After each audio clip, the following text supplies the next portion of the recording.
Welcome back. It is yours truly, Nick of Movie AV Impulse, and we are here to do part 3 of my 4-part segment, which this one is going to be on the Fast and Furious franchise. Now, before we get into this one, I am going to let you in on a little disclaimer. There are only 5 on this list that I would personally own, while there is hundreds of cars that I could have picked out. I'm just letting you know that there are no honorable mentions. It is just strictly 5 on this list. Now, what I will say is, before we get into part 4, which is going to be on the James Bond franchise, which I'm still having a hard time with that one, we are going to break into a special top 5 that I got coming with a pack of people that you are not gonna want to miss next Wednesday. But for now, let's get into my top 5 Fast and Furious cars that I would personally own, and I can only dream of owning these cars, believe me.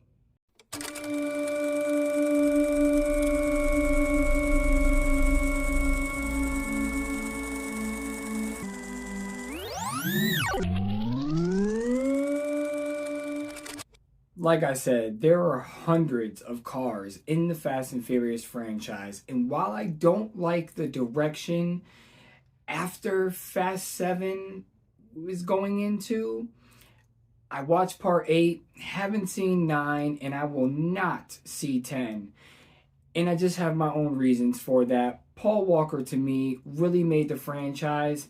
And I'm just kind of disgusted on how many times we have to bring people back from the dead, even as going as far as bringing back Paul Walker's character, Brian O'Connor. I mean, I guess if you use him in a flashback, that's acceptable. But to me, if Fast 10 really does have plans on a CGI Brian, I just can't get behind that movement. And I believe that's one of the reasons why, besides creative direction, is the reason why Justin Lin decided that he was no longer going to direct Fast 10. Vin Diesel, to me, is just such a prima donna. I just can't respect and get behind him, even though there is a car on this list that is driven by him. I just, once again, I can't get behind it. Paul Walker made that entire thing once again. And I just think that Tyrese doesn't have any room on there. There's a reason why The Rock won't come back. And maybe Vin Diesel, you should stop being such a prima donna.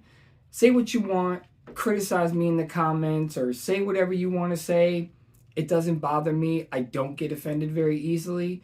But these are just my personal thoughts. But anyways, coming in at number 5. Now, this is one of my personal favorites as far as like this brand of cars go.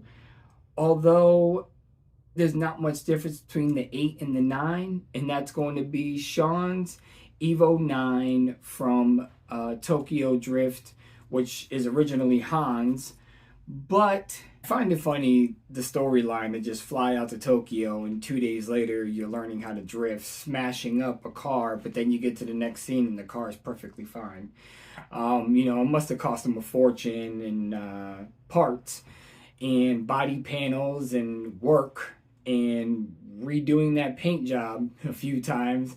But it's a movie, so you got to kind of let it go. Coming in at number 4. Now, this should be no surprise, even though my buddy Todd prefers the R33, and I will tell you the truth, I prefer the 32. But the R33, like, body style and front end really grown on me. And like I said, that's my buddy's personal favorite. But it's going to be the R34 Nissan Skyline from the Too Fast, Too Furious movie right in the beginning. And I love how, he gets the phone call from Ludacris and he just goes rushing through traffic and all that. It's just so iconic. Now, coming in at number 3, even though I don't like the character anymore, Dom's Dodge Charger Daytona was just awesome in Fast and Furious 6. I loved that burgundy red and the paint job on it, you know, the whole roll cage setup. Like, I've always had an obsession with those Daytonas, those Roadrunners, that big old wing. And I believe when Richard Petty raced that in NASCAR, that car was actually like disqualified because of the aerodynamics, which I guess now there's videos out that prove that the aerodynamics weren't really that aerodynamic. But that car actually like got kicked out of NASCAR because it was whooping everybody's ass. If I'm not mistaken, I'm sure you'll correct me in the comments if I'm wrong, but I have no problem with that because being wrong is a part of life and being right is another part of life. So that's definitely going to come in at number 3. Just a gorgeous looking car. Now, coming in at number 2, even though this isn't really a car, we only get a glimpse of it, and Han is only driving it for like a couple of seconds on screen.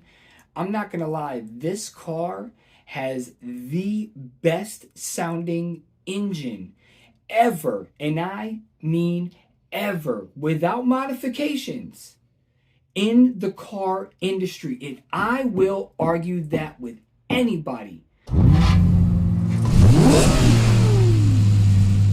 We gave it the power of a supercar. Then we gave it the precision of a Lexus. And in turn, wrote a new definition of what's possible for an automobile. Nothing sounds like a 2011 Lexus LFA. Man, that car is like music to my ears. And I'm just a Lexus guy all the way. I love that car, and it's so unfortunate that that car was put out of production, and only because it cost so much to develop. But if you really like look into what that car is capable of, you too would just be like, all right. And like I said again, the sound of that, just naturally aspirated, has a one-of-a-kind sound that I think cannot be duplicated. And I will hold to that. Yeah, you got your great American muscle, gong, gong, gong, gong, and all that shit, but nothing sounds more superior than that Lexus LFA. Mwah. Chef's kiss. Everything about that car is absolutely gorgeous. And my number 1, I'm wearing a t-shirt. No, it's not the car, but I am a Toyota fanboy to the death of me. My very first car was a Toyota Celica turbocharged, and I really miss it. Unfortunately, that car was stolen from me, and I just, once I seen what it looked like, they literally stripped the entire thing, and I broke into tears because I never got back what I put into that car, and that car was so goddamn fast. But I am talking about the 1994 Toyota Supra from the original Fast and Furious. I would get it replicated exactly how that was. And I still want to know, what did they expect besides 2JZ engine? No shit. underneath that hood? That's a mystery to me. I don't know. I don't think we were really LS swapping the world at that time.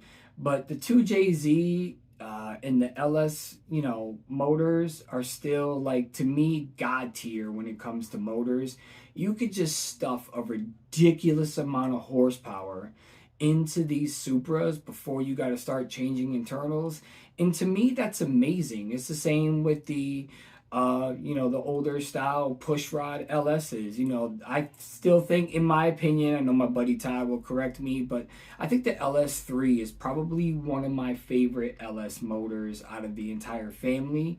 But I mean, you could literally buy and import, you know, an old Mazda RX-7 body and literally throw an LS motor in it, and you're on your way. You don't even have to do anything, and you're on your way to fast. I mean, they make so many kits. There's a reason why they make those kits. And I mean, from what my buddy told me, you can literally go to a junkyard, grab an LS motor out of a pickup truck, and be on your way. So, you know, when it comes to motors, I will always put those two motors at God tier. Nothing comes close to them. Not your Coyotes and not your rotary motors or none of that. Like I said, the 2JZ and the LS motors are just God tiers. But anyways, like I said, next Wednesday, stick around because you're going to want to see that top 5. And what it's about is literally 1990s movies that are ride or die, we can't live without. And yes, I said we because I got an entire pack lined up for that video. So I hope you join me. I hope you hit that like button, that subscribe button, and share. And if you don't like my video, hey, I'm not for everybody. I'm not offended once again, but it's just me. That's the way it's always going to be. I love y'all. Thank you for the support. I will end the 4-part segment with the James Bond franchise. My top 5 cars that I love out of the James Bond franchise. So many classic, beautiful pieces of machinery. Anyways, oh yeah, there's going to be a lot of honorable mentions in that one too. But anyways, thanks for sticking around, and I will see you with, well, I really don't know.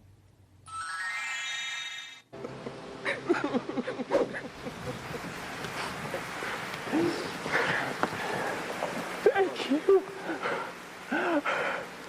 You love me. You